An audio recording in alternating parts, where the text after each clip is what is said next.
Did you know that the laws of thermodynamics that guide our modern technology have roots in medieval times? Or that your urine's yellow color has a scientific explanation? Welcome to Sci-Sips, a treasury of scientific knowledge where we quench your intellectual thirst one sip at a time. Today, we've curated a special compilation for you, a 90-minute journey that traverses the diverse landscape of science. Our expedition will commence with the principles of thermodynamics, tracing their origin from the medieval era and their application all the way to Mars. From there, we'll leap into the fascinating realm of parallel universes, exploring the intriguing Mandela Effect. Next, we'll delve into medical science, where we'll witness the evolution of joint replacement from ancient wisdom to cyborg bodies. We'll then venture into the chilly Arctic, unearthing the shocking revelation of methane release and its impact on our climate. But don't worry, things will heat up as we descend into the Earth's depths, exploring the fiery world of volcanoes. We'll lighten the mood by answering a question you've probably never thought to ask. Why is urine yellow?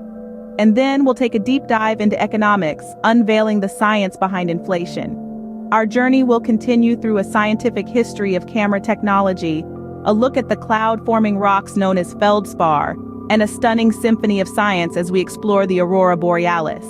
We'll then advance into the world of antibiotics, exploring the leap in beta-lactam synthesis, and delve into the complex realm of consciousness with the Bicameral Mind.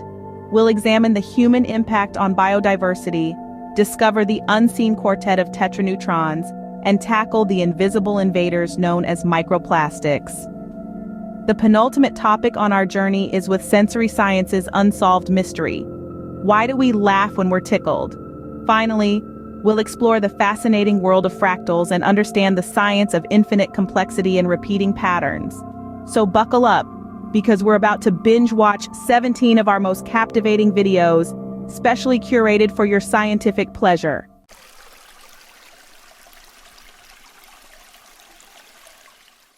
Have you ever pondered about the invisible forces that govern the universe, right from the flicker of a candle flame to the explosion of a star? Welcome to the intriguing world of thermodynamics, the science that delves into the mysteries of energy and its transformations. The fundamental laws of thermodynamics lay the foundation for our understanding of these energy exchanges. The zeroth law, the unsung hero of thermodynamics, establishes the concept of thermal equilibrium, giving birth to temperature scales that we use in our daily lives. Now let's turn our attention to the first law, the principle of energy conservation. This pivotal law asserts that energy in its myriad forms is neither created nor destroyed, but merely transformed. It's this law that allows us to understand the intricate dance between potential kinetic and thermal energy, providing insights into everything from the workings of a simple engine to the complexities of our own human bodies. With these invisible laws, civilizations have built wonders and explored the unfathomable depths of the universe. Stepping back into the annals of history, we find the earliest applications of thermodynamics. Long before the first law was penned, ancient civilizations had a grasp of thermal energy. The Greeks, renowned for their architectural prowess, utilized the principle of thermal expansion in the construction of their grand structures. They understood that materials expand under heat and contract when cooled, a principle they cleverly used to fit colossal stones together with uncanny precision. Moving westward, we encounter the Romans, another civilization that harnessed the power of thermodynamics. They tapped into the Earth's natural geothermal energy to heat their elaborate bathhouses, a luxury that was a hallmark of Roman society. By channeling hot spring water through underground conduits, they created a radiant heating system, a testament to their advanced engineering. Despite their rudimentary understanding, our ancestors ingeniously exploited thermodynamics. Their legacy continues to influence modern science and technology, reminding us of the timeless relevance of these fundamental principles. Fast forward to the Industrial Revolution, the era that truly married thermodynamics to human progress. As we navigate through the era of smog and steam, we encounter an unprecedented surge in the understanding and application of thermodynamics. This period was punctuated by a particular fascination with heat and its transformation into mechanical work, a concept that would become the backbone of industrial development. The steam engine, a mechanical marvel of the age, stands as a testament to this fascination. The engine, with its rhythmic chugging and billowing steam, was not just an instrument of labor, but the embodiment of the second law of thermodynamics in action. This law, simply put, states that heat cannot spontaneously flow from a colder location to a hotter location. In the context of the steam engine, this law meant that heat, generated from burning coal, moved to the colder steam, causing it to expand and push the piston. The piston's movement then transformed this thermal energy into mechanical work, driving the wheels of locomotives and the gears of factories. But the second law of thermodynamics also set a boundary. It defined a concept known as efficiency, the ratio of useful output to total input. No matter how ingeniously designed, a heat engine could never achieve 100% efficiency. There was always a portion of heat that could not be converted into work, but was instead lost to the surroundings. This inefficiency was not a failing of engineering, but a fundamental limitation set by the laws of physics.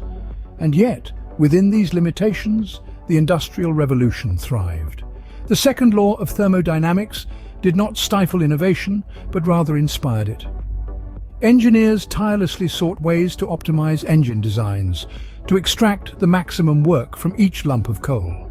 It was this relentless pursuit of efficiency that drove the progress of the industrial age, transforming societies and economies around the globe. The Industrial Revolution was a testament to human ingenuity, fueled by the principles of thermodynamics. The understanding and application of these principles would continue to evolve and shape our world.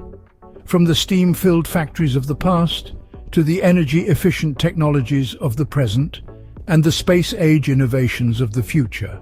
In the contemporary world, thermodynamics is the invisible puppeteer behind countless phenomena. It governs the realms of our everyday life, from the chill of our refrigerators to the warmth of our cars' engines. Let's delve into its modern applications. Consider the refrigeration and air conditioning systems that have become indispensable in our lives. The second law of thermodynamics plays a pivotal role in these systems. It's all about the transfer of heat from a region of lower temperature to one of higher temperature. In simpler terms, it's what keeps your ice cream from melting on a hot summer day and your home cozy in the heart of winter. Now, let's shift gears and talk about power plants. These massive energy generators operate on the principles of thermodynamics. Power plants, whether they're nuclear, coal-fired or geothermal, all function based on the first law of thermodynamics, the law of energy conservation. This law dictates that energy can neither be created nor destroyed, only converted from one form to another. In the case of power plants, it's typically a conversion from heat energy to electrical energy. Next on the list is the internal combustion engine, the heart of most vehicles today. These engines work on the Carnot cycle, a concept deeply rooted in thermodynamics. It involves a series of heat and work transfers leading to the conversion of chemical energy in fuel into mechanical energy. The efficiency of this conversion is again governed by the second law of thermodynamics. Lastly, we have the third law of thermodynamics, a key player in our understanding of absolute zero, the theoretically lowest possible temperature. This law states that as a system approaches absolute zero, all processes cease, and the entropy of the system reaches a minimum value. However, the law also implies that absolute zero is unattainable, a paradox that continues to fuel scientific curiosity and exploration. Today, thermodynamics is not just a scientific principle, but a way of life. As we stand on the brink of interstellar exploration, thermodynamics promises to be our guiding light. Our journey into the cosmos is not just a venture into the unknown, but an exploration of the infinite possibilities that thermodynamics offers. Imagine harnessing the raw energy of stars, converting radiant heat into usable power, or tapping into the cosmic microwave background radiation, the very afterglow of the universe's birth. The laws of thermodynamics, those fundamental principles that govern energy and its transformations, could make this possible. Planetary colonization, too, will rely heavily on thermodynamics. From terraforming alien landscapes to creating self-sustaining biospheres, the principles of heat transfer, entropy and energy conservation will be instrumental. And let's not forget the potential of thermodynamics in propulsion systems.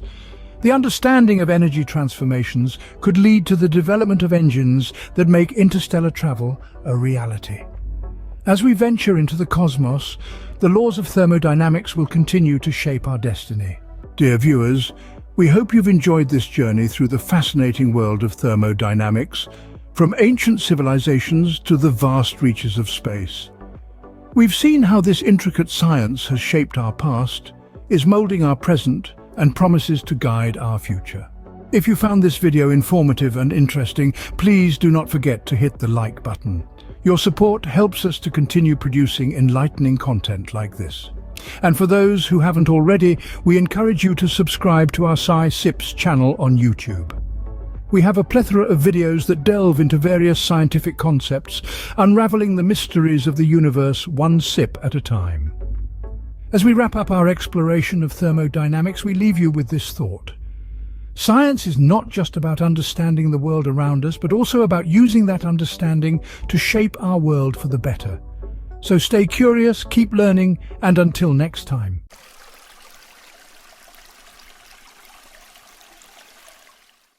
Imagine a world where collective memories diverge from reality.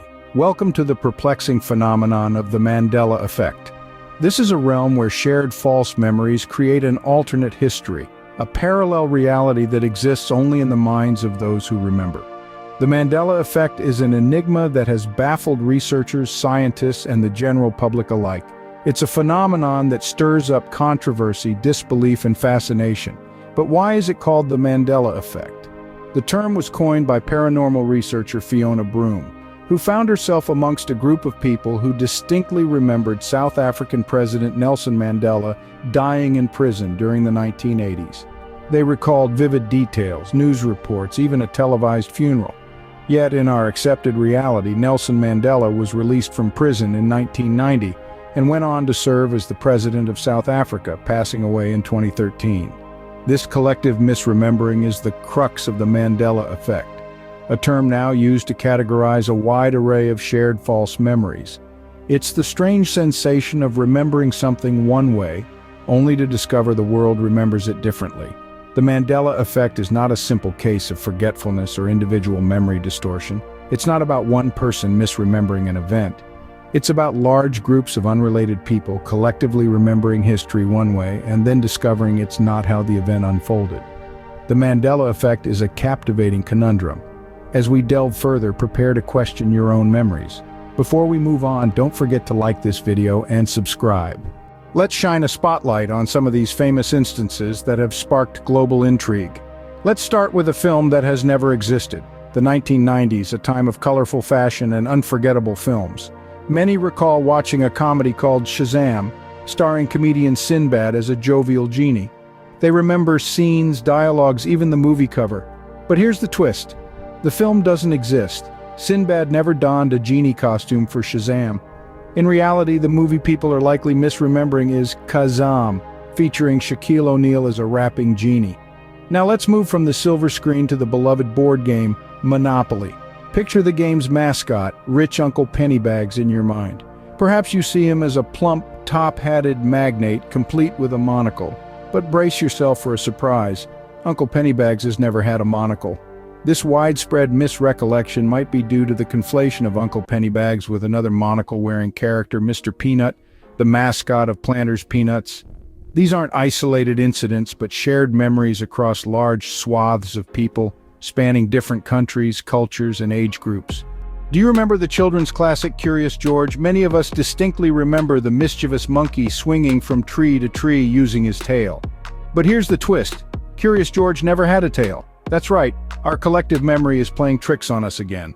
Next, let's dive into the realm of literature. How many of you recall the world-renowned Agatha Christie novel, And Then There Were None? Originally published under a different racially charged name, in our reality, the original title never changed. It's always been And Then There Were None. Moving on, let's talk about something a bit more contemporary, the popular television series Sex and the City. Many people swear it was always Sex in the City, but alas, they're mistaken. Ever heard of the country of New Zealand shifting its location? A significant number of people remember it being northeast of Australia, not southeast. but geography tells us otherwise. And lastly, let's not forget the iconic line from Disney's Snow White, "Mirror, mirror on the wall." Except the line never was mirror, mirror, but rather magic mirror. Another instance where our memories seem to be at odds with reality. Isn't it eerie how our collective memory can be so divergent? Could quantum mechanics hold the key to understanding the Mandela Effect? Quantum mechanics, the science of the very small, has often been painted as a bizarre, almost mystical realm. And it's within this realm that we find theories that might shed light on the Mandela Effect. Among these, the string theory stands out as a particularly compelling candidate to explain the Mandela Effect. String theory is a theoretical framework where the point-like particles of particle physics are replaced by one-dimensional objects called strings. It's a theory that aims to reconcile gravity with quantum physics, and it's also one that suggests the existence of multiple dimensions in our universe. So you ask, how does this relate to the Mandela Effect? Well, imagine for a moment that our memories are not just stored in our brains, but also in these other dimensions. What if these strings, vibrating in multiple dimensions, are actually affecting our memories? This is, of course, a rather speculative idea, but it's one that's rooted in an attempt to understand the universe from a quantum perspective, and it's one that could, perhaps, offer an explanation for the Mandela Effect. There are other theories like the many worlds interpretation that might also have implications for the Mandela Effect. These theories suggest that there could be an infinite number of parallel universes, each with its own version of history. So, could our memories of a Shazam movie starring Sinbad or a Monopoly man with a monocle be remnants from a parallel universe? Again, it's a speculative idea, but it's one that quantum theories allow us to entertain. The quantum realm might just hold the answers to our collective memory discrepancies. Yet the labyrinth of the human mind might offer a simpler explanation. We must not overlook the role of our own cognitive processes in this enigma. The Mandela Effect may well be a byproduct of how our brains process, store, and retrieve information. Consider this. Our memories are not flawless recordings of events. They are malleable constructs influenced by our biases, emotions, and subsequent experiences. This phenomenon, known as memory conformity, suggests that our recollections can be subtly altered or blatantly distorted over time. In the realm of psychosocial factors, we encounter the principle of social contagion. Simply put, ideas, feelings, and behaviors can spread through a population much like a virus. If one person misremembers an event and shares that misinformation, it can quickly proliferate, leading multiple people to recall the event incorrectly. This can create a collective false memory, a cornerstone of the Mandela Effect. The role of source confusion cannot be underestimated. This occurs when the origin of a memory is forgotten or misattributed. For instance, if you saw a satirical cartoon of Nelson Mandela's funeral before he actually died, you might later misremember the cartoon as a news broadcast, leading to a false memory of his premature death. Similarly, confirmation bias plays a significant part. Our brains have a tendency to seek out and favor information that aligns with our existing beliefs and ignore information that contradicts them. So if you firmly believe in the existence of a movie called Shazam starring Sinbad, you are more likely to recall false evidence supporting its existence and disregard any proof of its non-existence. Finally, let's touch upon confabulation. This is when the brain fills in gaps in our memory with fabricated, misinterpreted, or distorted information. It's a subconscious attempt to create a coherent narrative, even if it strays from reality. So, are we slipping between parallel universes, or are our brains simply playing tricks on us? Our brains, it seems, are the ultimate illusionists, capable of altering our perception of reality. Or are we living in a multiverse, with each memory discrepancy a ripple from a parallel universe? This intriguing query brings us to the theory of parallel universes, a fascinating concept that may hold an answer to the Mandela Effect. The parallel universe theory, also known as the multiverse theory, posits an infinite number of universes, including the one we inhabit. Each universe is distinct with its own set of laws and constants. Now imagine if these universes weren't completely isolated. Imagine if they could interact, even if just for the briefest of moments. Could such moments cause the memory discrepancies we know as the Mandela Effect? The idea isn't as far-fetched as it might initially seem. Consider the quantum phenomenon of superposition, where a particle can exist in multiple states simultaneously until observed. Could we, as conscious observers, be causing our universe to settle into one state, while another version of us does the same in a parallel universe? The parallel universe theory, while fascinating, is still just that, a theory. It's an idea that's been explored in science fiction more than in actual science. Moreover, the theory doesn't fully explain the Mandela Effect. If parallel universes are responsible, why do we only remember certain events differently? Why not our personal histories or more significant global events? These questions cast doubt on the theory's validity as an explanation for the Mandela Effect. So where does this leave us? We've ventured into the lesser-known but equally unsettling occurrences that challenge our perception of reality. We've examined the intriguing quantum theories, particularly string theory, which suggests that our universe may not be the only one. We've looked at modern scientific inquiries and the role of human memory lapses and other psychosocial causes in shaping our understanding of this phenomenon. The theory of parallel universes has provided an interesting perspective, suggesting that we might be living in a multiverse where different versions of reality exist simultaneously.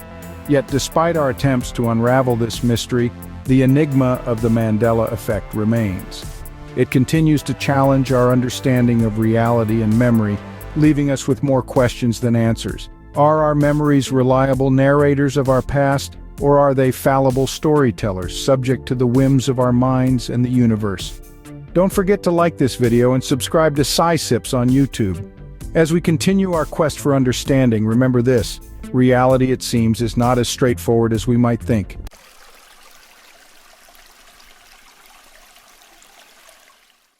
Take a leap back in time to the era of Sushruta in ancient India, around 600 BC.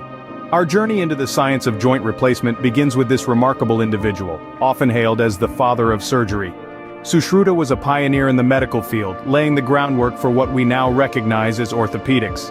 His techniques were a testament to his innovative spirit, and were the stepping stones to what we now know as the science of joint replacement.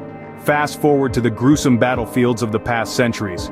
Amid the chaos and carnage, a silver lining emerged, one that would forever change the course of medical science. The dire necessity of treating injured soldiers led to the development of makeshift casts. These rudimentary solutions were far from perfect, but in the heat of battle, they served a crucial purpose. Imagine a soldier, wounded and in pain, his joint shattered by the impact of a musket ball. In the hands of a field medic, the broken limb is quickly immobilized with a simple cast, saving the soldier from further damage and unbearable pain. This temporary relief was a matter of life and death on the battlefield.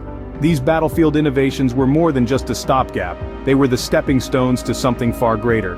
Each cast, each splint, every single makeshift solution was a lesson learned, an experiment conducted under the harshest of conditions. The knowledge gained from these experiences was invaluable. It sparked a revolution in medical science, pushing the boundaries of what was possible. It led to the development of more permanent solutions, to the intricate and precise internal metal joints we see today. Now let's navigate to the modern age, where science and technology work together to create miracles. In this era, the cast and splint, those bulky external devices, have given way to sleek and sophisticated internal metal joints. These aren't just any metal pieces, mind you, they're masterpieces of biomedical engineering designed with a precision that would make a Swiss watchmaker envious. These metal joints mimic the natural movements of the human body with uncanny accuracy. They're made from biocompatible materials, which means they're designed to work in harmony with the body, reducing the risk of rejection. Let's take a moment to appreciate the intricacy of these procedures. Surgeons must navigate through layers of skin, muscle, and bone, guided by detailed imaging studies. They have to place these artificial joints with millimeter precision, a task that's as much an art as it is science. The impact of these advancements? Well, they've been nothing short of life-changing. People who were once confined to wheelchairs are now walking. Those who lived in constant pain are now leading comfortable lives. These miracles of modern medicine have not only restored mobility, but they've also given back independence, dignity, and joy to countless individuals. The advent of internal metal joints has revolutionized the field of joint replacement. These aren't just medical devices, they're tickets to a new lease on life, a testament to the power of human ingenuity, and a beacon of hope for those living with joint disorders. Before we delve into the future, take a moment to like this video and subscribe to SciSips. Your support is pivotal in our quest to continue to unravel the mysteries of medical science. It's your curiosity that fuels our creativity. So let's keep this journey of knowledge going together. Now, let's explore what the future might hold for joint replacement. As we stand on the brink of a new era, the future of joint replacement seems to be beyond imagination. We're not just talking about the replacement of joints anymore, but enhancing them. Picture this: biomechanical technology that doesn't just replicate our natural abilities but amplifies them. A future where human augmentation is not just a sci-fi concept, but a reality. These advancements could redefine what it means to be human, blurring the lines between man and machine. Imagine a world where a leap of 30 feet or a sprint at 40 miles per hour is as commonplace as a brisk walk in the park today. However, such possibilities also bring forth ethical and societal implications. Who gets access to these enhancements? What does it mean to be normal in a world of superhuman abilities? As we venture into uncharted territory, the future of joint replacement promises to be as fascinating as its history.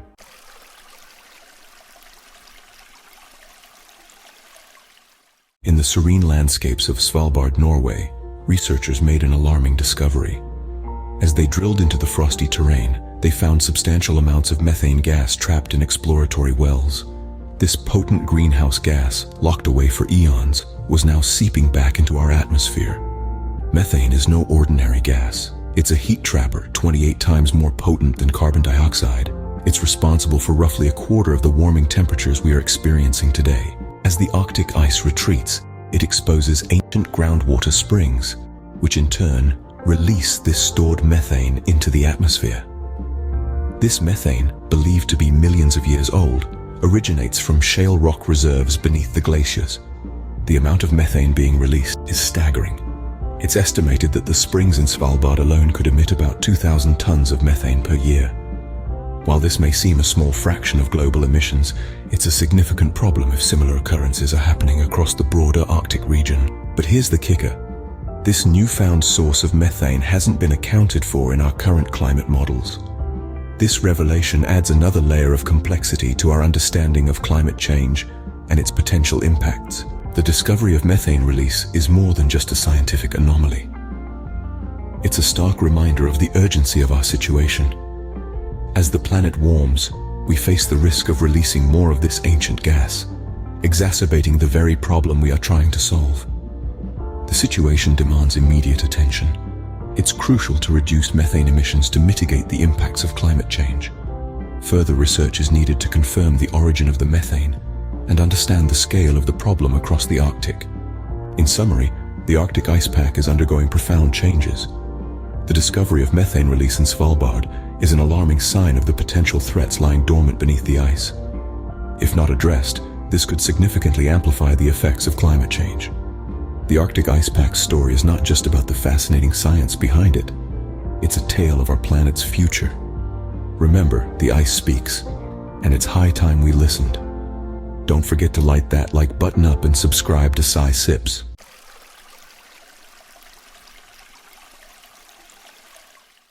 In the vast panorama of life's mysteries, have you ever pondered why your urine is yellow? The answer lies in a microbial ballet choreographed by enzymes and pigments playing out in the human body. Our journey begins with a compound called bilirubin, a byproduct of the degradation of senescent blood cells. It is the first step in the dance that leads to the yellow hue of urine. The spotlight then shifts to a microbial maestro, an enzyme known as bilirubin reductase. This enzyme, residing in the gut microbiome, takes center stage, interacting with bilirubin in a process of reduction. The result of this biochemical interplay is urobilinogen, a compound that continues its journey through the metabolic pathways of the body. It undergoes further degradation, finally metamorphosing into the yellow pigment molecule known as urobilin. It is this molecule that, when excreted in urine, imparts the characteristic golden hue. This complex routine was unraveled by diligent researchers from the University of Maryland and National Institutes of Health. They overcame the daunting challenge of culturing anaerobic microbes and harnessed the power of genetic sequencing to identify the specific gene encoding bilirubin reductase. In a fascinating revelation, the team discovered that this gene is present in the gut bacteria of 99.9% of adults. However, in a twist of biological intrigue, the gene was found to be less prevalent in adults suffering from inflammatory bowel disease and infants at risk of jaundice. These findings open up a new realm of possibilities. The enzyme bilirubin reductase, the gene that encodes it, and the gut bacteria that carry this gene could become the focus of future research, potentially leading to improved treatments for inflammatory bowel disease, jaundice, and gallstones. To summarize, the yellow color of urine is the result of a complex interplay of microbial enzymes and metabolic byproducts. It begins with the degradation of old blood cells, proceeds with the reduction of bilirubin to urobilinogen by the enzyme bilirubin reductase, and culminates in the formation of the yellow pigment, urobilin. The discovery of the gene encoding bilirubin reductase in gut bacteria paves the way for new avenues in medical research and treatment.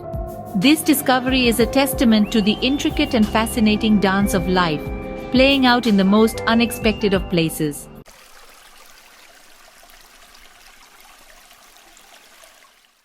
Have you ever wondered why the price of a loaf of bread has changed over the years? This is the enigma of inflation, a concept that fundamentally alters our comprehension of economic dynamics. When we trace back to the genesis of economic thought, we find the discovery of inflation as a pivotal turning point.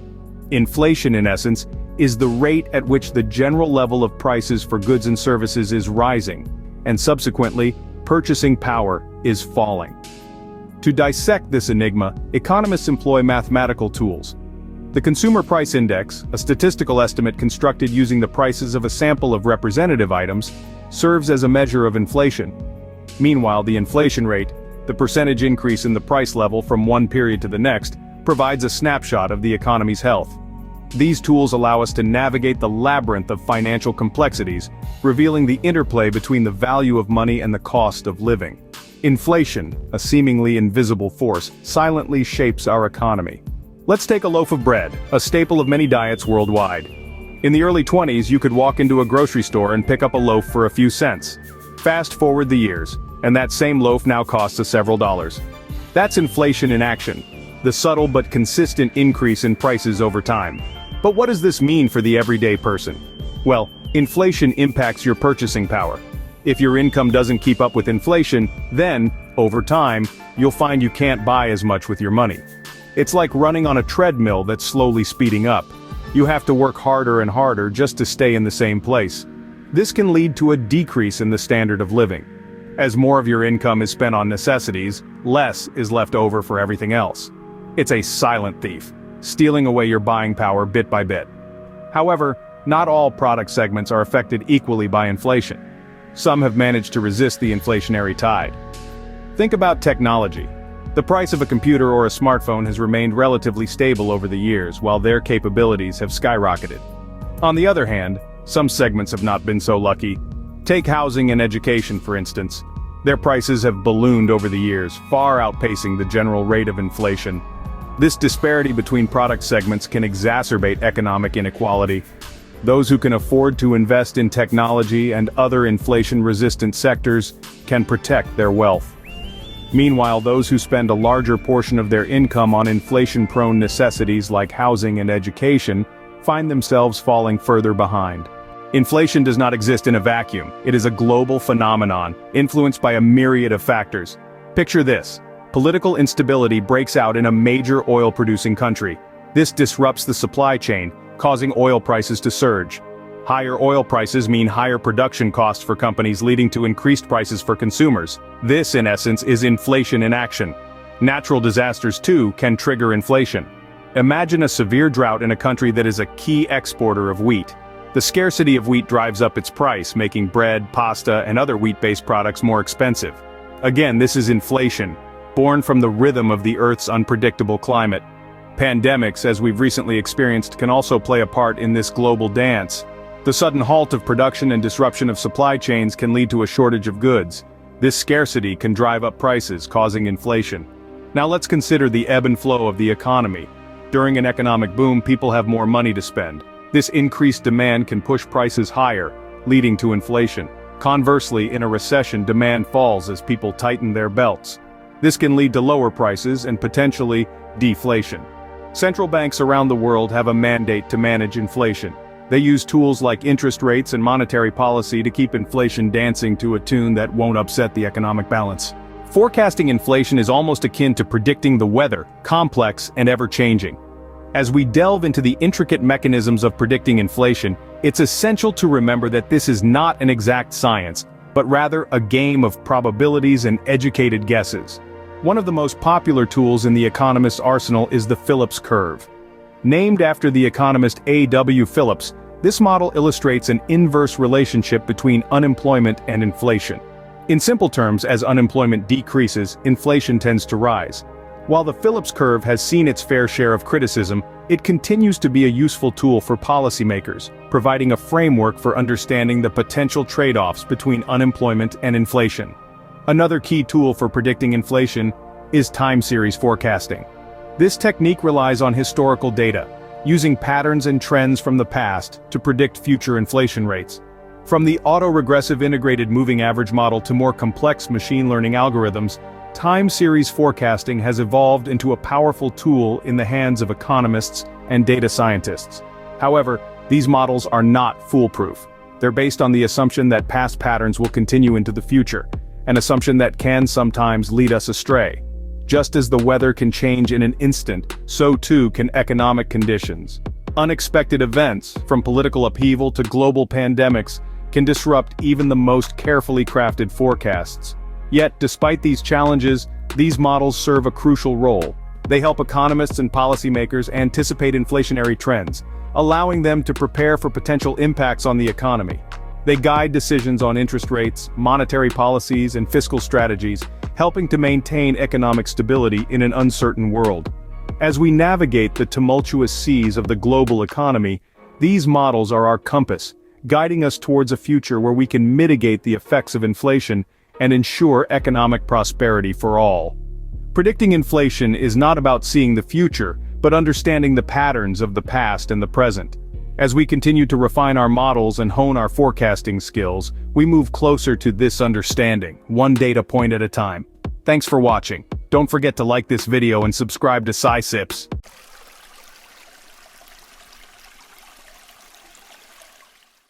Have you ever wondered how a serene mountain can suddenly turn into a fiery fountain of molten rock? Welcome to the fascinating world of volcanoes. These majestic natural wonders, brimming with a paradox of creation and destruction, can eject pyroclastic flows and tephra in a blink. Beneath their calm exterior, a magma chamber churns, waiting for the right moment to unleash its might. Yet these fiery beasts are not just agents of chaos, they also harbor life and enrich our soils. Stay tuned as we delve into the heart of these fiery beasts and uncover their secrets. Don't forget to subscribe to SciSips. To understand volcanoes, we must first journey into the Earth's crust, where the drama unfolds. The Earth's crust is more than just a solid shell. It's a dynamic, ever-changing landscape with tectonic plates constantly shifting and sliding. When these plates collide, one plate can be forced down into the mantle in a process known as subduction. The heat and pressure of the mantle cause the subducted plate to melt, forming magma. This magma is less dense than the surrounding rock and begins to rise, cutting a path through the crust. But not all magma is created by subduction. Deep within the Earth, plumes of hot rock rise from the boundary between the core and the mantle. These mantle plumes can also generate magma in a process known as lithospheric decompression. As these plumes rise, the pressure decreases, leading to partial melting of the mantle material. Now let's talk about the types of volcanoes these processes can create. First, we have shield volcanoes. These gentle giants, like the Hawaiian Islands, are built from layers of fluid lava flows. Their wide shield-like shape is a result of this flowing lava, which can travel great distances before cooling and solidifying. Then we have cinder cone volcanoes. These are the smallest type of volcano and are made up of loosely cemented volcanic fragments called cinders or scoria. They have steep conical shapes and often form on the flanks of larger volcanoes. Lastly, we have composite or stratovolcanoes. These are the classic cone-shaped volcanoes that you might picture when you think of a volcano. They are built from alternating layers of lava flows, volcanic ash, and cinders. These volcanoes can produce powerful eruptions like Mount St. Helens in 1980. Each of these volcanoes has its unique characteristics formed by the interplay of magma, tectonic forces, and the Earth's crust. They are testament to the powerful geological processes at work beneath our feet. So that's the birth of a volcano, but what happens when it erupts? An eruption is a spectacular display of Earth's power, but what forces trigger this explosive event? Let's delve into the heart of the matter. Eruptions come in two basic types: effusive and explosive. Effusive eruptions happen when magma, that's molten rock from beneath the Earth's crust, escapes through cracks in the surface, flowing out slowly and steadily. Picture a bottle of ketchup tipping over. That's your effusive eruption. Now for the explosive ones, it's more like shaking up a soda can and popping the top. These eruptions occur when the magma is thick and sticky, a characteristic we call high viscosity. This viscous magma traps gases under pressure, and when the pressure exceeds what's bearable, boom, we get an explosive eruption. These explosive outbursts often come with pyroclastic flows, fast-moving currents of hot gas and volcanic matter. They also spawn lahars, deadly mud flows made of water, ash, and rock debris. And let's not forget the volcanic ash. This isn't your barbecue pit ash. It's tiny, jagged pieces of rock and glass that can blanket entire landscapes and pose serious risks to health and aviation. The type of eruption and the hazards they pose, whether it's a slow-moving river of lava or a sky-darkening ash plume, are largely determined by the magma's viscosity and its gas content. Eruptions can be catastrophic, but they also pave the way for life. From the ashes of destruction, life emerges thriving in the nutrient-rich volcanic soil. Indeed, volcanoes, despite their fiery facade, are cradles of life, nurturing unique ecosystems. Around these geological wonders, life teems in every nook and cranny, from the smallest microbes to the hardiest plants. Let's talk about thermophiles, a group of heat-loving microbes that flourish in the hot, acidic conditions around volcanoes. These little survivors are a testament to nature's resilience and adaptability. Even in seemingly harsh conditions, life finds a way. But it's not just these minute life forms that benefit from volcanic activity. Large, robust plants also thrive in the fertile volcanic soil. The reason? Volcanic ash is rich in minerals, making it an excellent natural fertilizer. This also translates to benefits for agriculture. Volcanic regions often host lush farmlands, their crops nourished by the mineral-dense soil. So volcanoes aren't just about destruction. They also offer a wealth of resources. And these resources contribute to the cycle of life, showcasing the intricate balance of our planet's ecosystems. Volcanoes are not just natural phenomena, they are also a source of untapped potential. Imagine harnessing the raw power of a volcano, turning that heat and energy into something useful. That's the principle behind geothermal energy. We're talking about using the Earth's own heat to generate electricity, heat homes, and more. And it's not just about energy. Volcanoes are also treasure troves of valuable minerals. Ever heard of a little thing called gold? Yeah, you can thank volcanoes for that. And copper, silver, even diamonds, all brought to us by the power of volcanoes. But how do we make the most of these fiery giants without getting burnt? That's where technology comes in. We use seismographs to detect the slightest tremors indicating a potential eruption. Gas sensors monitor changes in the air, and satellite imagery gives us a bird's-eye view of the situation. From a source of fear to a resource for innovation, volcanoes continue to shape our world. Volcanoes, with their fiery fury and life-giving ashes, are a testament to the dynamic nature of our planet. These magnificent natural phenomena, in all their destructive and constructive glory, give us a glimpse into the heart of our world. We've journeyed through the depths of geological processes, witnessed the explosive science of eruptions, and marveled at the ecosystems that thrive in the shadow of these fiery giants. We've also seen how human innovation harnesses the raw power of volcanoes, from predicting eruptions with cutting-edge technology to tapping into their geothermal energy. Volcanoes are not just symbols of nature's fury, but also of its bountiful generosity, enriching our soils and fostering unique life forms. They hold the promise of untapped resources, renewable energy, and a deeper understanding of our planet. So don't forget to subscribe to SciSips for more thrilling scientific adventures. So the next time you see a mountain, remember it might just be a slumbering giant waiting to awaken.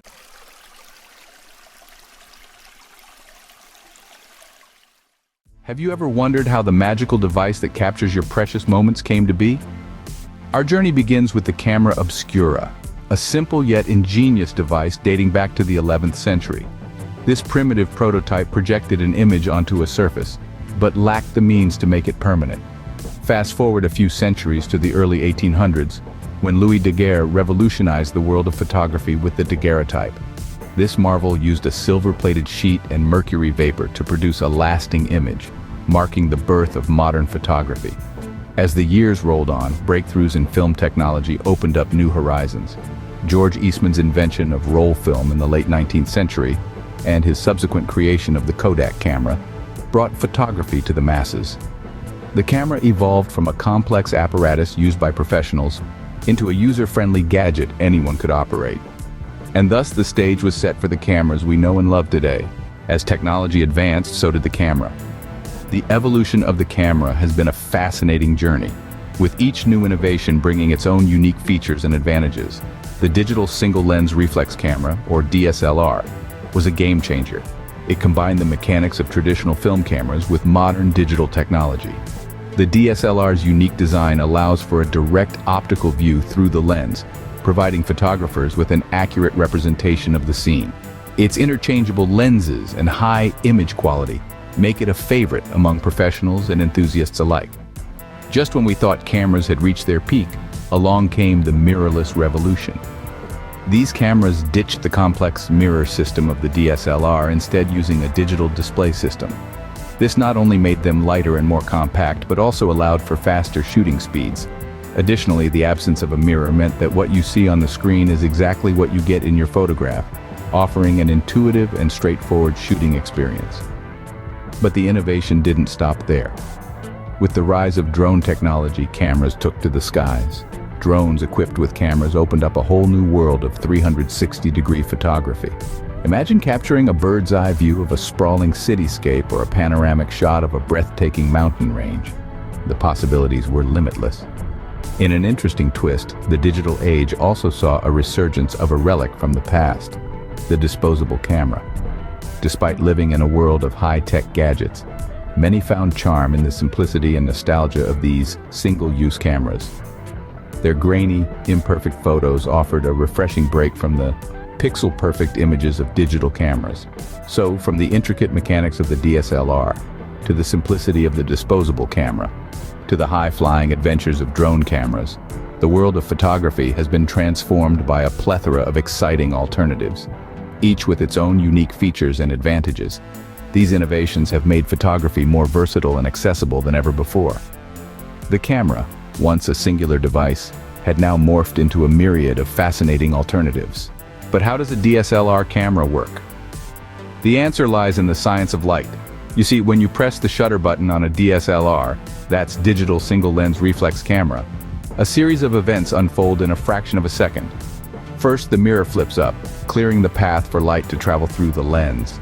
This light, composed of countless photons, carries the image of the world outside. The lens then focuses this light onto a piece of technology called an image sensor. This sensor is coated with millions of tiny elements known as pixels. Each pixel is essentially a light-sensitive diode that converts photons into electrons. This is a process known as photoelectric effect, a phenomenon first explained by none other than Albert Einstein. The more light each pixel receives, the more electrons it produces.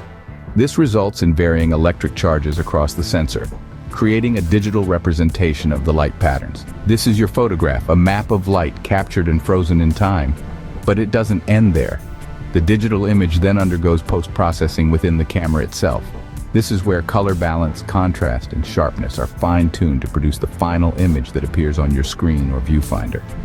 So next time you click that shutter button, remember the incredible journey of light that occurs within your DSLR. From photons to pixels, it's a process that combines the fundamental laws of physics with advanced technology. The DSLR camera, a marvel of technology, harnesses the power of light to create stunning images. From the DSLR, we move to its sleek, modern sibling, the mirrorless camera. Mirrorless cameras, as their name suggests, lack the traditional mirror mechanism found in DSLRs. This results in a lighter, more compact design, but it's more than just aesthetics. This design alteration has significant implications for the science of photography. In a mirrorless camera, Light travels through the lens directly onto an image sensor, which then displays a digital preview of the image on the camera's LCD screen or electronic viewfinder. This real-time preview, a departure from the optical viewfinder in DSLRs, allows for more accurate representations of the final image. However, it's not all rosy. Mirrorless cameras traditionally struggled with autofocus speed and battery life, though recent advancements have begun to bridge these gaps. The mirrorless camera, a testament to our unending quest for innovation and perfection. So what does the future hold for cameras, one may wonder? As we step further into the digital age, the possibilities seem endless. Mobile photography, for instance, continues to leapfrog with advancements in technology every passing year. Smartphone cameras are not only becoming more powerful, but also smarter, with AI enhancements that can automatically adjust settings for the perfect shot, or even suggest composition tips. But the future of cameras isn't just confined to our pockets. Imagine cameras so small they're practically invisible, yet capable of capturing high-resolution images. Or perhaps cameras that can see around corners or through walls using advanced light manipulation techniques. Even the realm of virtual reality and augmented reality holds untapped potential for camera technology, bridging the gap between the real and digital worlds. As we venture into this uncharted territory, one thing is clear. The camera, an ever-evolving tool, continues to push the boundaries of what we can capture and preserve. Who knows what the future holds? Don't forget to like this video and subscribe to SciSips.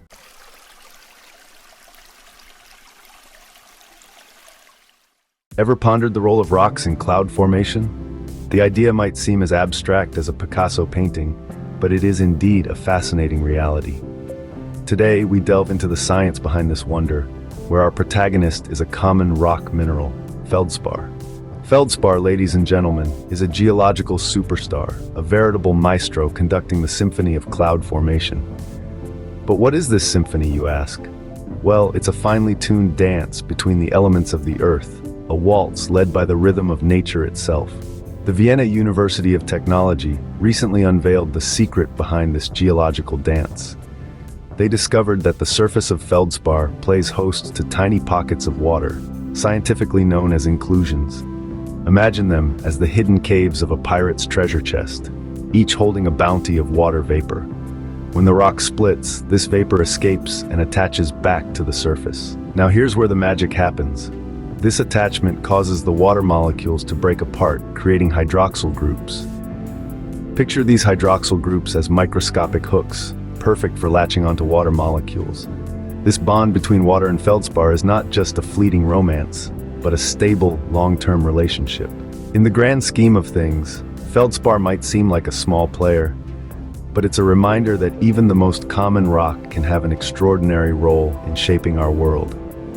It's a testament to the intricate and interconnected nature of our planet, where every element, no matter how small, has a part to play. So the next time you look up at the sky and marvel at the majestic clouds, remember the humble feldspar. Remember the tiny inclusions, the escaping water vapor, and the hydroxyl groups. Do press that like button and subscribe for more such enlightening content. Let's continue this journey of discovery together, exploring the wonders of our planet, one rock at a time.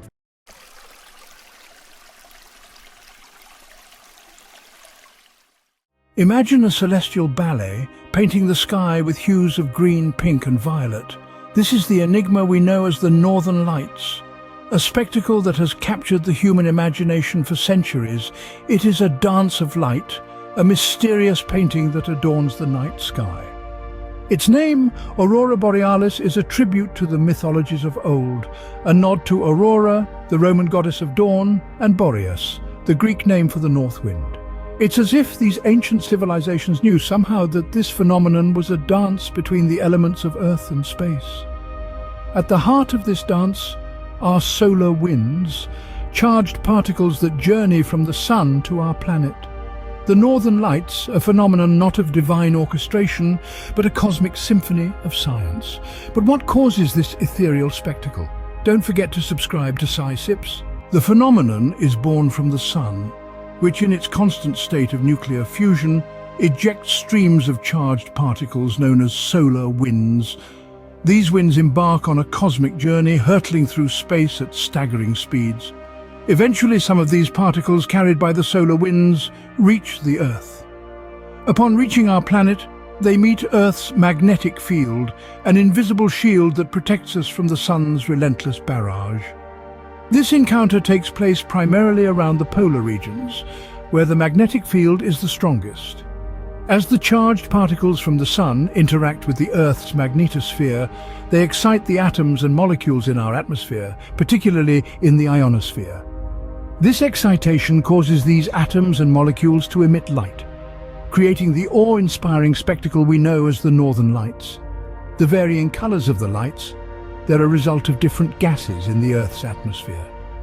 Oxygen atoms emit green and red light, while nitrogen offers up blue and purple hues. So, the Northern Lights are not merely a light show, but a visual testament to the complex interactions between our planet and the sun.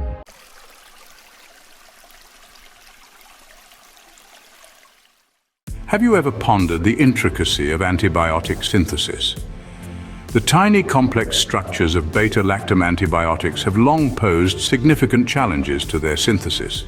Yet as we speak, a revolution is underway in the realm of pharmaceutical chemistry, holding the potential to reshape our understanding and production of these vital compounds.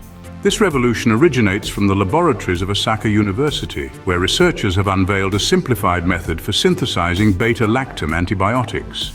The cornerstone of this method is a new catalytic system capable of generating Fischer-carbene complexes, a type of catalyst, from benign organosilicon compounds. This innovation is a departure from traditional synthesis processes, which often require toxic chromium waste and photoirradiation. The Fischer-carbene complexes serve as the catalyst in this new process, transforming organosilicon compounds into the intricate scaffolds of beta-lactam antibiotics. This process is efficient, with a high yield of 94% when used to prepare the scaffold of the thienamycin antibiotic.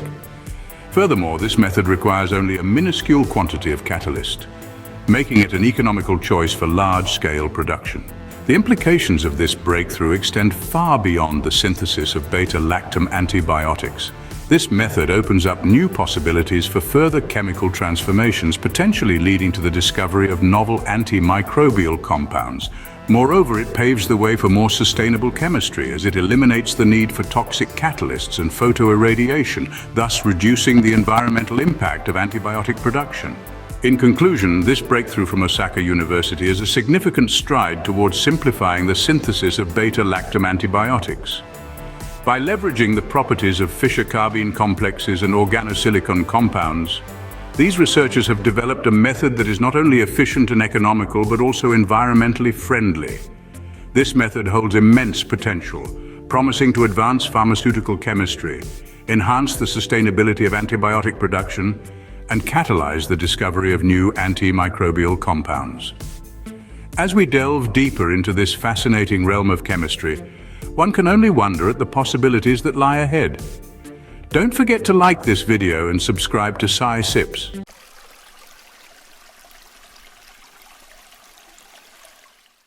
Could it be possible that our ancestors experienced the world in a fundamentally different way than we do? The concept of the bicameral mind, first introduced by Julian Jaynes, proposes just that. Jaynes's groundbreaking book, The Origin of Consciousness in the Breakdown of the Bicameral Mind, posits a riveting hypothesis.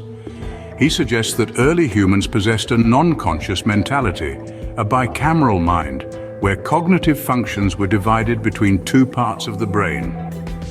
One part spoke, and the other obeyed. These directives were experienced as auditory hallucinations, a phenomenon that is echoed in schizophrenic patients today. The bicameral mind theory suggests that the right hemisphere of the brain, responsible for creating these auditory hallucinations, was perceived as a divine voice or an authoritative figure. The left hemisphere, on the other hand, followed the commands. This theory offers an explanation for why ancient texts often reference God speaking directly to people. This bicameral system, according to Jaynes, broke down due to the evolution of language and culture.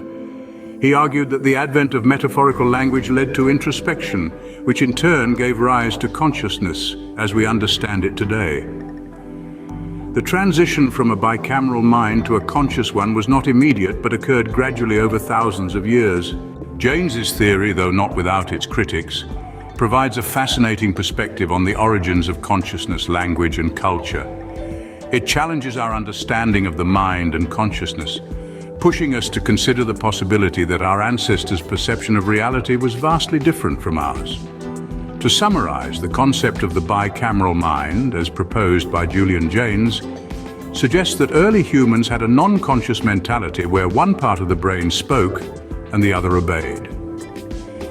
This theory has implications on our understanding of consciousness, language, and culture. The breakdown of this bicameral system, due to the evolution of language and culture, led to the consciousness we experience today. While the concept of the bicameral mind remains a controversial topic in cognitive science, it offers a thought-provoking exploration into the origins of consciousness and the evolution of the human mind. It challenges our understanding of consciousness, pushing the boundaries of our knowledge and opening up new avenues for exploration and understanding. In the grand opera of life on Earth, biodiversity plays the lead role. Biodiversity, the spectacular variety of life on our planet, is often viewed as a vibrant tapestry, a kaleidoscope of life in its myriad forms. It is a term that encapsulates the entirety of life on Earth, from the smallest microorganisms to the vast expanse of forests that cloak the land in a verdant embrace. When we speak of biodiversity, we're referring to three intertwined levels of complexity. At the most basic, we have genetic diversity. Each individual organism carries a unique set of genetic instructions that dictate their physiological traits and behaviors. It is this genetic diversity that drives the process of evolution, allowing species to adapt to changing environments and giving rise to new forms of life. Next, we have species diversity. Picture, if you will, the myriad of species that call our planet home. Consider the millions of insects, the thousands of birds, the countless types of plants, each occupying a unique niche within their respective ecosystems. This multitude of species, each with its own set of adaptations and interactions, forms the very fabric of life on Earth. Finally, we find ourselves considering ecosystem diversity. This is the variety of habitats, biotic communities, and ecological processes within the biosphere. Take, for example, the coral reefs and rainforests of our world. Both are teeming with life, yet each boasts a distinct composition of species and a unique set of ecological interactions. The coral reefs, often referred to as the rainforest of the sea, are home to a quarter of all marine species, despite occupying less than 1% of the ocean floor. Meanwhile, rainforests, with their towering trees and dense vegetation, house over half of the world's species, serving as a testament to the richness of biodiversity. Biodiversity is more than just the sum of its parts. It is a complex network of relationships, a symphony of life that is constantly changing, constantly evolving. It is a testament to the resilience of life in the face of adversity, a celebration of the myriad forms that life can take. Biodiversity is the lifeblood of our planet, a testament to the complex, intertwined dance of life. Diving into the science of biodiversity, we encounter concepts such as ecological niches, coevolution, and symbiosis. Ecological niches are the unique roles and functions a species plays in its habitat, akin to the individual threads woven into a grand tapestry.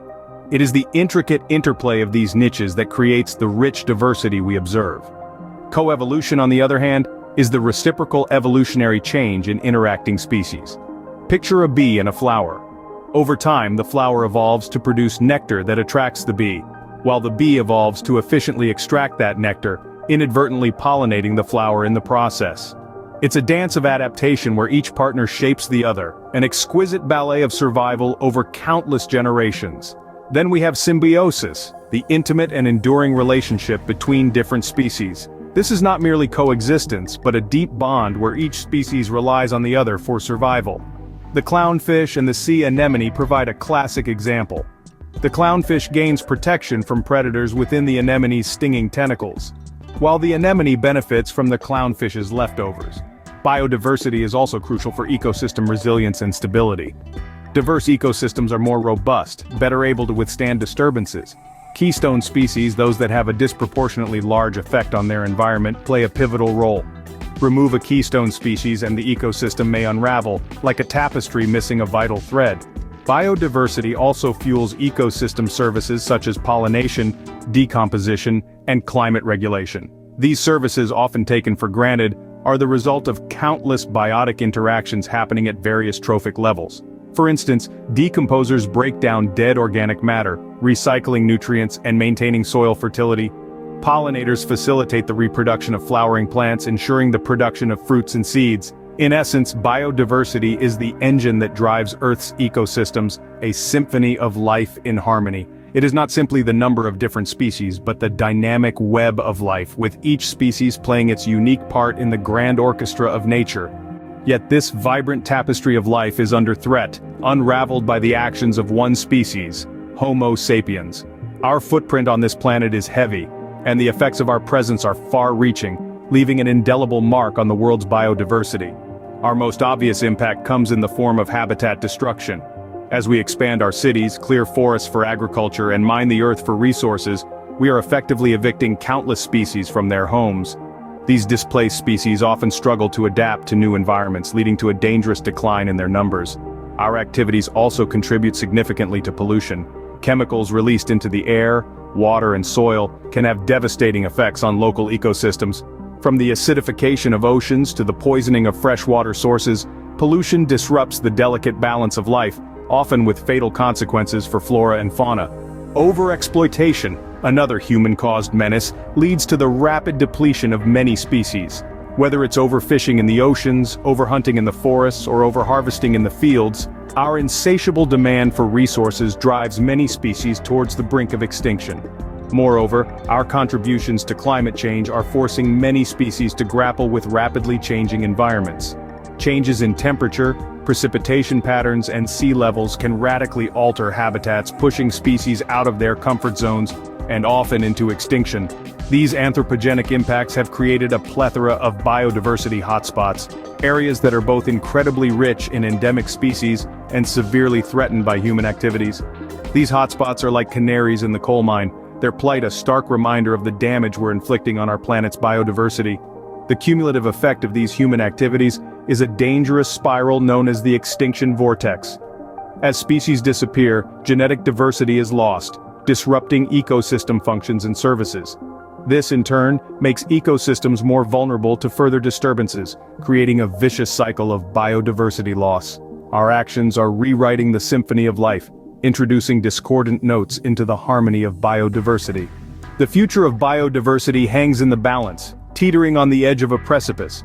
We stand at a critical juncture where the urgent need for biodiversity conservation cannot be understated.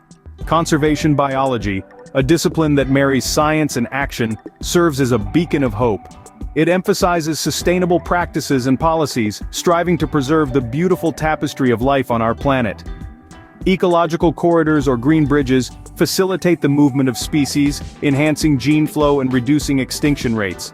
Protected areas, both terrestrial and marine, serve as safe havens for diverse species, shielding them from anthropogenic threats. In situ conservation, the protection of species in their natural habitats, and ex situ conservation, the preservation of genetic material outside their habitats, are two vital strategies in our arsenal. Biodiversity offsetting, a contentious yet promising approach, compensates for habitat loss by creating, restoring, or enhancing habitats elsewhere. The International Union for Conservation of Nature's Red List of Threatened Species, a barometer of life, reminds us of our duty to protect our co-inhabitants. The future of biodiversity is in our hands. The symphony of life continues, but will we listen to its music, or will we silence it forever? Having journeyed through the intricate tapestry of biodiversity, its scientific underpinnings, human impacts, and the looming future, it's clear that understanding and protecting this diversity is paramount. If you enjoyed this journey, if you've been fascinated by the wonders of science and the intricacies of life on our planet, then we invite you to like this video. Your likes not only motivate us to create more content, but also help spread the word about the importance of biodiversity. Subscribe to SciSips to stay updated on more such enlightening content. Stay tuned for our next journey into the wonders of science.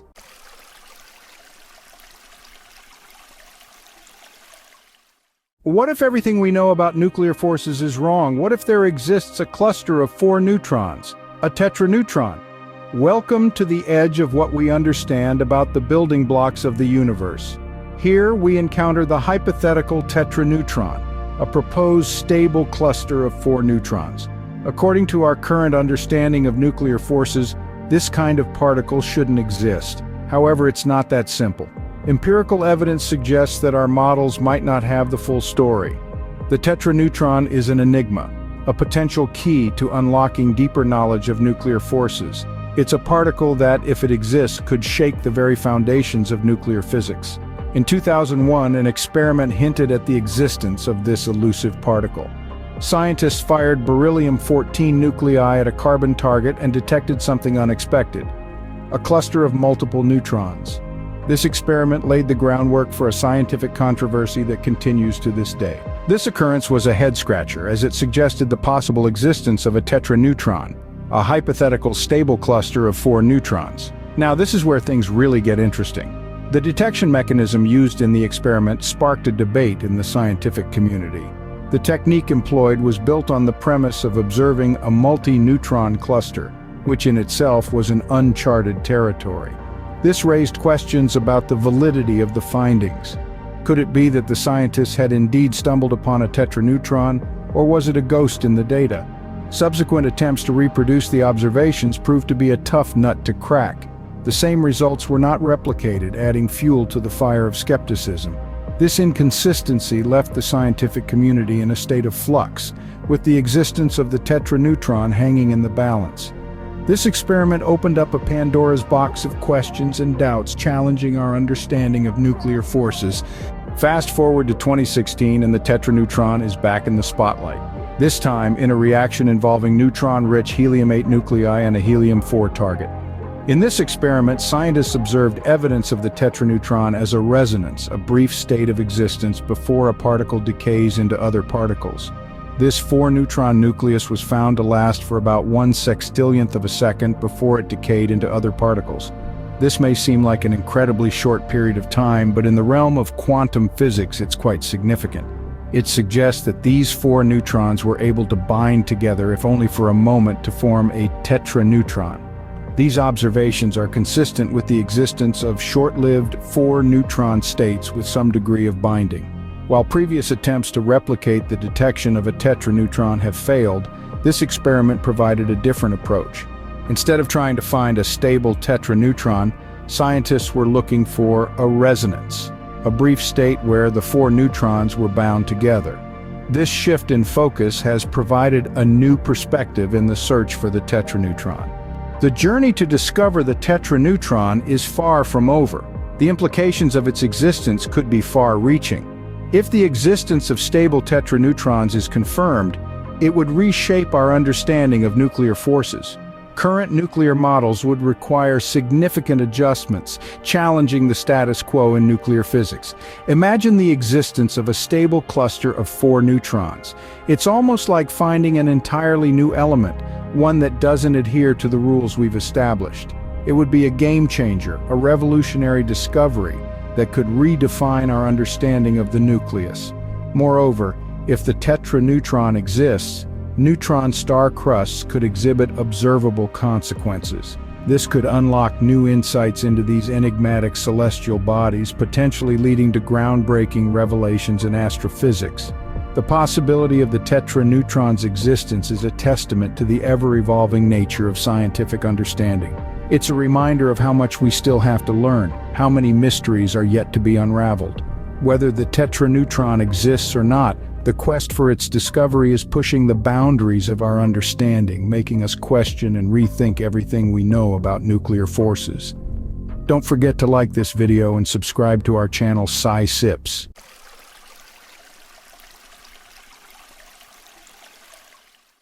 Have you ever wondered how a plastic bag discarded in New York could impact a seal living in the Arctic? Welcome to an exploration into the unseen world of microplastics.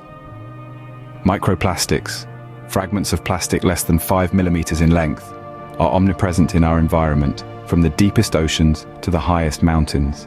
The crux of their impact lies in their minuscule size, which allows them to infiltrate ecosystems and organisms, causing untold damage. Recent studies have revealed a shocking truth.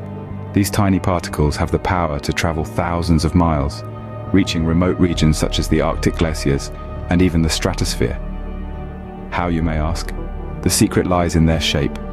Scientists from the University of Vienna and the Max Planck Institute for Dynamics and Self-Organization have discovered that fiber-like microplastics settle slower in the atmosphere than spherical particles of the same mass. This difference in settling dynamics allows fibers to travel much further from their source regions, potentially reaching remote, previously pristine environments. But what does this mean for our planet? The implications are far-reaching and concerning. Microplastics could affect atmospheric processes, including cloud formation and the ozone layer. Furthermore, they may serve as carriers for harmful pathogens, introducing them into new environments and posing risks to both human and animal health. To make matters worse, our current understanding of the extent of microplastic pollution is limited. There is a pressing need for more data and research to fully comprehend the amount of plastic being emitted into the atmosphere, its behavior under different conditions, and its potential impacts. In a nutshell, microplastics are a silent invader, infiltrating far corners of our planet and potentially disrupting delicate ecosystems. They are a clear testament to the interconnectedness of our world and a stark reminder of the far-reaching impacts of our actions. Despite the alarming findings, it's important to remember that knowledge is power.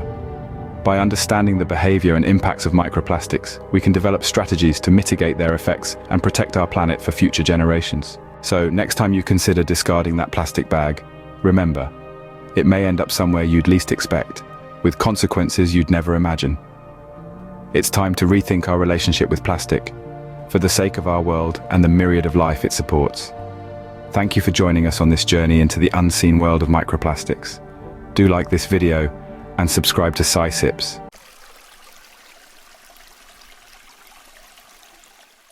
Have you ever pondered over the peculiar phenomenon of tickling? Why does a light brush of the fingers induce such a powerful response? This curious behavior, seemingly so simple, is a riddle wrapped in layers of neuroscientific intricacies. Tickling, a paradox of sensation, straddles the line between pleasure and discomfort. On one hand, it can provoke involuntary laughter, a delightful display of merriment. On the other, it can also trigger a writhing response, a desperate escape from an overwhelming tactile onslaught. This duality is not a mere coincidence, but a reflection of the complex neural circuitry that underpins our response to tickling. It is a testament to the intricate dance between the brain and the body, a dance choreographed by the delicate interplay of sensory perception and cognitive processing. From the feathery touch that elicits giggles to the more intense stimulation that evokes squirms, tickling is a potent reminder of our brain's power to transform physical touch into emotional response. Tickling at its core is a sensation, a response to a tactile stimulus. This sensation, intriguing as it is primarily detected by specialized nerve endings known as mechanoreceptors. These are our body's tactile detectives, constantly scanning for any changes in our physical environment. Dwelling deeper into the realm of these mechanoreceptors, we find two primary types: slow adapting and fast adapting. Each has its unique role in the sensory symphony of touch. Slow adapting mechanoreceptors respond to steady pressure and texture. They are like the persistent drum beat, providing a constant rhythm to our sensory experience. In contrast, fast-adapting mechanoreceptors specialize in detecting changes or movement against the skin, akin to the fleeting notes of a violin, adding depth and complexity to the melody of touch. It is this unique combination of slow and fast-adapting mechanoreceptors that allows us to experience the diverse range of tactile sensations, tickling being one of them. But the sensory journey of tickling doesn't end at the skin level. Once these mechanoreceptors detect a ticklish stimulus, they transmit this information via nerve fibers to the somatosensory cortex, the grand conductor of our brain's tactile orchestra. This area, located in the post-central gyrus of the parietal lobe, is responsible for processing and interpreting tactile information from the entire body. Here, the tickling sensation undergoes a transformative process. It's just like how a whisper in a quiet room becomes a roar in a stadium. The nerve signals from the mechanoreceptors are amplified, processed, and finally perceived as the distinctive sensation we know as tickling. In this way, tickling is not just a mere physical phenomenon, but a complex interplay of neural circuitry. The brain's role in tickling is as vital as the touch itself. This statement holds an essence of truth that the enigma of tickling is not merely a surface-level sensation, but a complex dance of neural activity that involves several regions of the brain. Let's delve into this intricate ballet, starting with the hypothalamus. This almond-sized structure, nestled deep within the brain, plays a pivotal role in our response to tickling. Acting as a director in a grand orchestra, the hypothalamus cues the laughter that often accompanies tickling. It's like the brain's humor center orchestrating the symphony of giggles and guffaws that follow the lightest touch. But what about the emotions that come with tickling? For this, we turn to the anterior cingulate cortex. This region, akin to a maestro conducting a performance, is responsible for the emotional aspect of tickling. It's the one that decides whether that tickle is going to provoke a fit of laughter or a squirm of discomfort. The insular cortex, on the other hand, handles the subjective perception of tickling. It's the critic in the audience, the one who reviews the performance, interpreting and assigning meaning to the sensations. It's what makes us aware of the tickling, allows us to feel it, and ultimately determines whether we find it pleasurable or irritating. Together, these three brain regions, the hypothalamus, the anterior cingulate cortex, and the insular cortex, perform a delicate dance. They take the lead in this intricate ballet of tickling, each playing their part in the grand performance.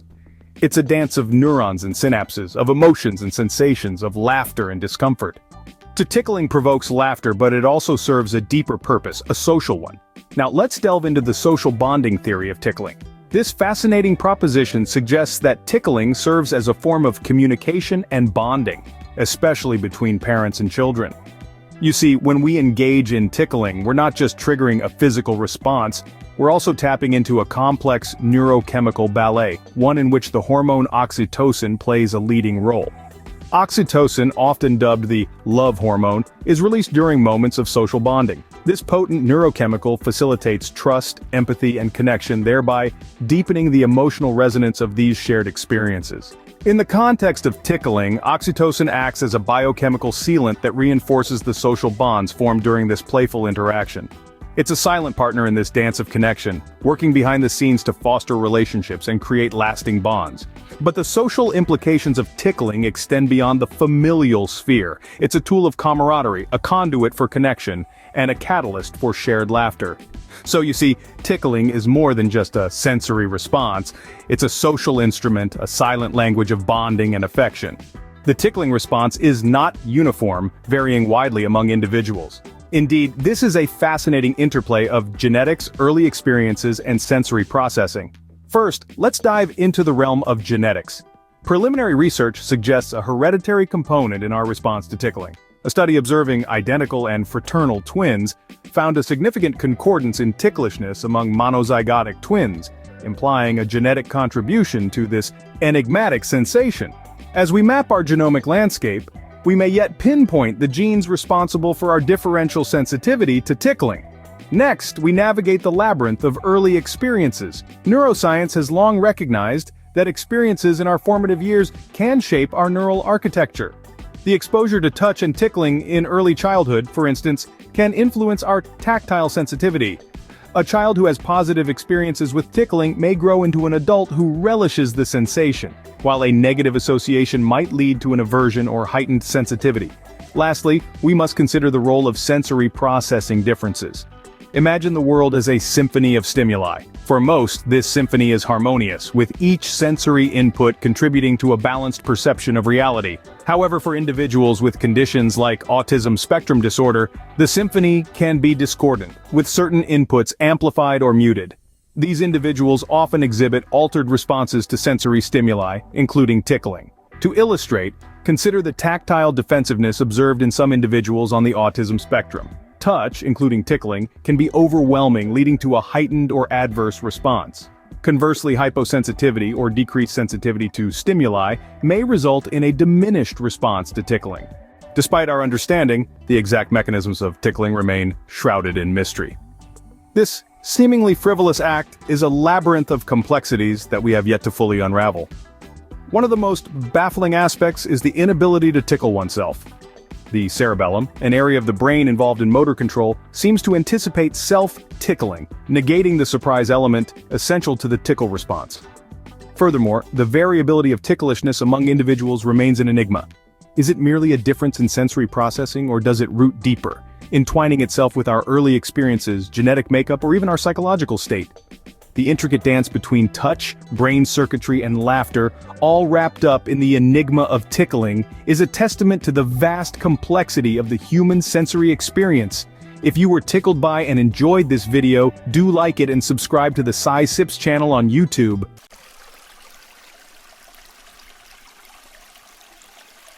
Hey Sci-Sippers, are you ready to explore the mind-bending world of fractals?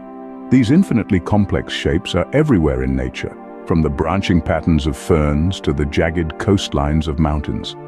How can something be infinitely complex yet infinitely simple? Welcome to the perplexing world of fractals, where this paradox comes to life.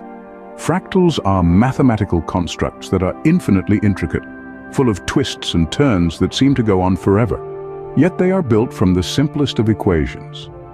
Now let's delve a little deeper. One of the defining properties of fractals is self-similarity. This means that a fractal is a shape that, no matter how much you zoom in or out, always looks the same. It's a never-ending pattern, a loop within a loop, spiraling into infinity.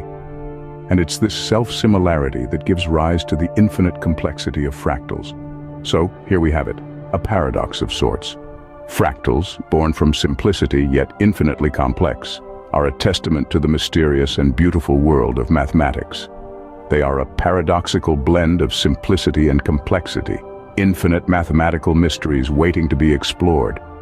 Consider a line. It's one-dimensional, correct? Now what if I tell you in the realm of fractals, things aren't as straightforward as they seem? In the fascinating world of fractals, we deal with something called the fractal dimension. This isn't your everyday dimension. It's a measure that transcends the conventional dimensions we're familiar with. So what exactly is this fractal dimension? Picture it as a mathematical tool that gives us a more precise depiction of a fractal's roughness or complexity. It's a measure of how detail in a pattern changes with the scale at which it is measured. Think about a crinkled piece of paper. Viewed from afar, it seems two-dimensional. But as you zoom in, you see more detail, more folds, more complexity. Its dimensionality seems to increase. This is the essence of the fractal dimension. It captures this scaling complexity. In the fractal dimension, lines can be more than lines and surfaces more than surfaces. It's a whole different ballgame. Think fractals are confined to the realm of abstract mathematics? You might want to reconsider. Fractals, these fascinating figures of infinite intricacy, are not mere mathematical marvels. They're deeply interwoven in the very fabric of nature, governing patterns and designs we often take for granted. Take, for instance, the Romanesco broccoli. Each of its spirals mirrors the larger structure in an infinite cascade of self-similarity. Or consider the branching of trees. Each limb, each twig, is a smaller replica of the whole, the same pattern, on a different scale. Even the formation of river networks, with tributaries feeding into larger waterways, echoes this fractal form. It's a grand design, repeated in myriad ways, from the smallest scale to the grandest.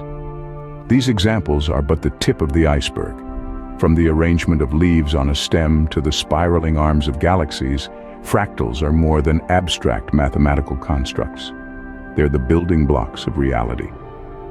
Fractals, the fingerprints of nature, are everywhere if you know where to look. What happens when fractals meet chaos?